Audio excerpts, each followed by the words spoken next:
जय शिवराय, जय भीम सर्वांना. तर मंडळी, आजचं रेसिपी आहे आलू फ्राय. तर तुम्ही कधी खाल्लात का आलू फ्राय? सो काही खाल्लं नसेल तर कमेंट करून नक्की सांगा. तर आज मी हे नवीन बनवत आहे. ॲक्च्युली हे चपातीसोबत तांदळाच्या भाकरीसोबत खूपच छान लागतं. तर चला आता रेसिपी ट्राय करूया. ओके, ह्याच्यामध्ये काय काय जातं साहित्य आपण बघूया. तर ह्याच्यामध्ये मी टाकत आहे मिरची पावडर. मिरची पावडर जरा जास्तच घ्यायचं, कारण तिखट असलं तर जरा बरं वाटते. इथे तुम्ही नक्की ट्राय करा, हे खूप छान लागतं. मी पण पहिल्यांदा मी एक माझी ताई आहे, त्यांनी एक दिवशी मला बनवून चारलं होतं. ॲक्च्युली मला खूपच आवडलं हे, कारण त्यांनी खूप छान बनवलं होतं. आणि मी माझ्या घरात घरीमध्ये कधीच बनवलं नव्हतं. माझी फ्रेंड होती ना, तिने मला बनवणं कसं बनवायचं ते शिकवलं होतं. तर मी ट्राय केला, तर मला खूपच आवडलं. तर बस ह्याच्यामध्ये हे एवढंच जातं. बाकी थोडंसं मीठ टाकायचं.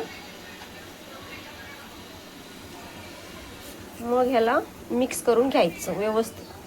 हे बघा, तर हे रेडी आहे. तुम्ही याला रवामध्ये पण करू शकता, पण मी असंच करणार आहे, कारण मला रवाचा पदार्थ नाही आवडत.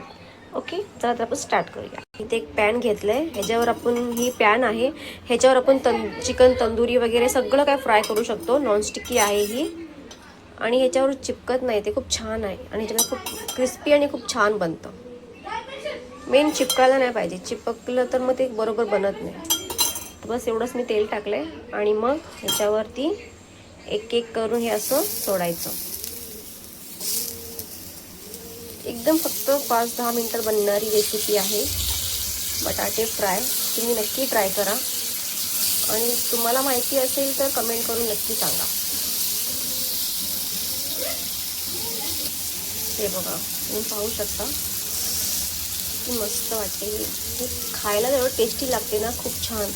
आणि मेन एक गोष्ट, डाळ भात आणि बटाटे फ्राय, वाव, एकच नंबर, खूप छान लागतं.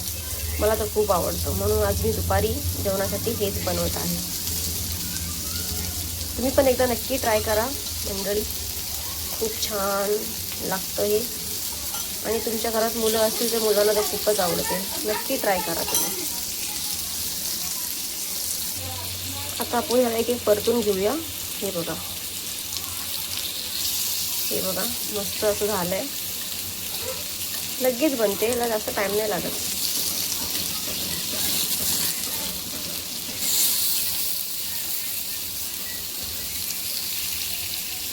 हे बघा, मस्त बनले. बघा, तुम्ही पाहू शकता किती छान बनतं हे. जास्त तेल नाही लागत ह्याला, कमी तेलातच बनतं.